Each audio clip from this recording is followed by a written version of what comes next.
বিসমিল্লাহ ওয়াসসালাতু ওয়াসসালামু আলা রাসূলিল্লাহ ওয়া আলা আলিহি ওয়া সাহবিহি ওয়া ওয়ালা মা বা'দ। এখানে কথা আসছে যে পূজার সময় মেডিকেল কলেজগুলোতে সরস্বতী পূজাকে কেন্দ্র করে মুসলিমরা সাজুগুজু করে বা সাজুগুজুর কাজে হেল্প করে।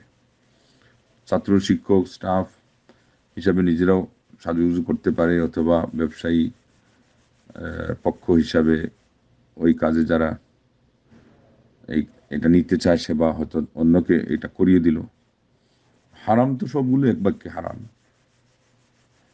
বাকি বাধ্যতামূলকভাবে যদি শিক্ষক পক্ষ চাপ সৃষ্টি করে এবং অন্তত নিজে প্রস্তুত হয়ে না গেলে মোটামুটি তাদের কোনো ইউনিফর্ম যদি থাকে, তখন তার শিক্ষার অধিকার থেকে বঞ্চিতই হবে। এরকম কিছু যদি না হয় তাহলে তাও গুণাগার, তারাও গুণাগার।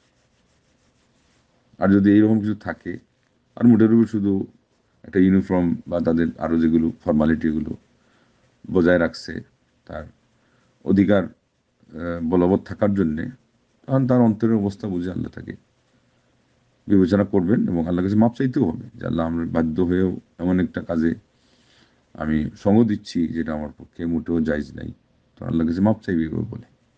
আর ওই কাজে সহযোগিতা করা বাহন দিয়ে হলো, জানে যে ওখানে ওরা অংশ নিতে যাচ্ছে, ঠিক তদ্রূপ এগুলোর সরঞ্জামাদি নিয়ে ব্যবসায় নিজের দোকানপাট খোলা, যে অপেক্ষমানই থাকা যে ওরা ওইগুলোকে আসবে আর আমরা তাদেরকে এগুলো দিয়ে সহযোগিতা করবো ব্যবসা হিসাবে হলেও, তখন তো এই জিনিস আরও জঘন্য।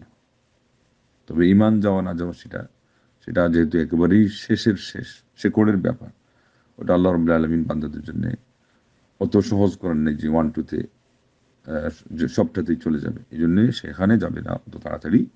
সেটা হলো তাদের মনের পরিস্থিতির উপরে ভিত্তি করবে। ওটা যদি হয় তাহলে তো বাড়িতে বসে বসেই তার আপন অবস্থাতেই ইমান ভঙ্গ হয়ে যাবে। মানে ওদের উপর যদি সে রাজি হয়, ওদের কথাকে সে মন দিয়ে পছন্দ করে নেয়, তখন তো এমনিতেই চলে যাবে, কিছুই লাগবে না।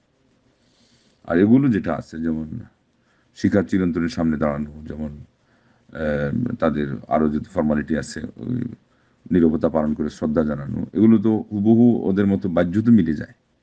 ঠিক তোদের পয়লা বৈশাখীতে যেগুলো নিয়ে বের হয় তারা, এই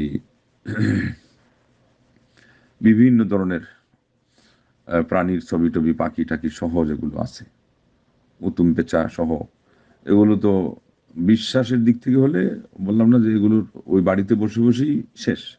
আর শুধুমাত্র এই ফর্মালিটির কারণে যখন ওগুলো নিয়ে বের হচ্ছে, তখন এটা কাবিরা গুনাহ। তাদের সাথে সামঞ্জস্য দেওয়ার কারণে হাসরও আল্লাহ তাদের সাথে করে ফেলতে পারেন, যেমন হাদিসে আছে।